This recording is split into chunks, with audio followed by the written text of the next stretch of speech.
What it's like to be a body disposal specialist for the mob. Level 1. The neighborhood cleaner. It starts with a phone call from a blocked number. A voice you don't recognize tells you to go to a basement in South Philly. You're broke. You're desperate. You go. There is a rug rolled up in the center of the room. It's leaking. You don't ask questions. You lift the heavy end and slide it into the back of a beat-up transit van. You drive to a specialized scrapyard 3 towns over. The owner nods, takes the keys, and hands you an envelope. $2,000 for 3 hours of driving. Your hands are shaking, but your pocket is heavy. The smell of copper stays in your nostrils for a week. Level 2. The bleach and bone stage. The calls become regular. Now you aren't just moving the mess, you're erasing the scene. You carry a professional-grade kit: industrial peroxide, specialized luminol, high-grade vapor masks. You learn that blood is a living thing. It hides in floorboards. It's soaked into the drywall.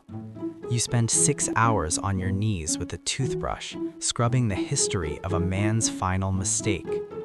If a single drop remains, you're the one who pays. You start seeing the world in splatter patterns. You buy a second phone. You stop seeing your family. The money is better, but you can't spend it anywhere they'd notice. Level 3. The chemical cook. They move you to a remote farm in the Midwest. No more rugs, no more scrapyards. They bring in the blue plastic barrels. You learn the exact ratio of sulfuric acid to water. You learn that teeth are the hardest part to disappear. You wear a hazmat suit that feels like a coffin. The steam rising from the barrels is thick and sweet. You watch a human being turn into a slurry of gray sludge in 48 hours. You pour the remains into a pre-dug trench and lime the earth. You realize you haven't spoken to a person who wasn't a murderer in 6 months. You start checking your own pulse just to make sure you're still there. Level 4. The logistics manager. You've proven your worth. Now you run the team. You have 3 cleaners working under you. You coordinate the dark routes, roads without traffic cameras or way stations. You own a legitimate cleaning franchise as a front. You're laundering the death money through industrial vacuum sales.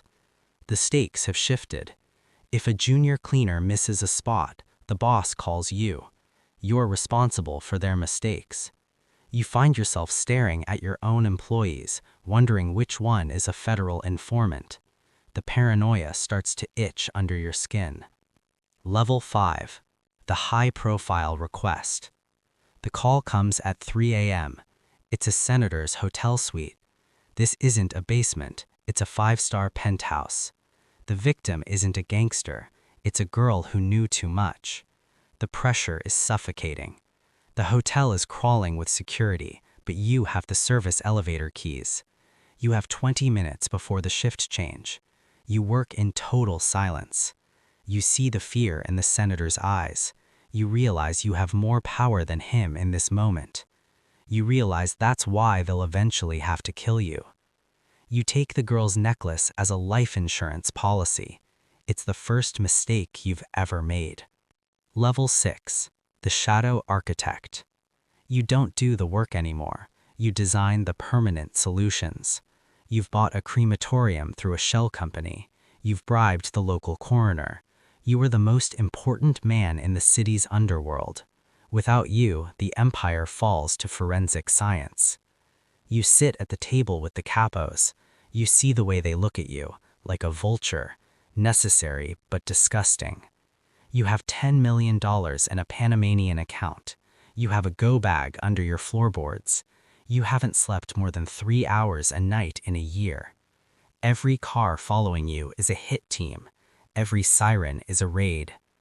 Level 8. The final cleanup. The organization is compromised. The FBI is raiding the warehouses. The boss has gone underground. You get a final order: clear the archives. The archives aren't files, they're the other cleaners. You have to erase the men you trained. You find yourself standing over a barrel with the boy you recruited in level 2. He's crying, he's begging. You realize you aren't a specialist anymore. You're just a killer who knows how to hide the evidence. You do the job. You're the only one left who knows where the bodies are. That makes you the most dangerous witness in the world. Level 8. The Full Circle.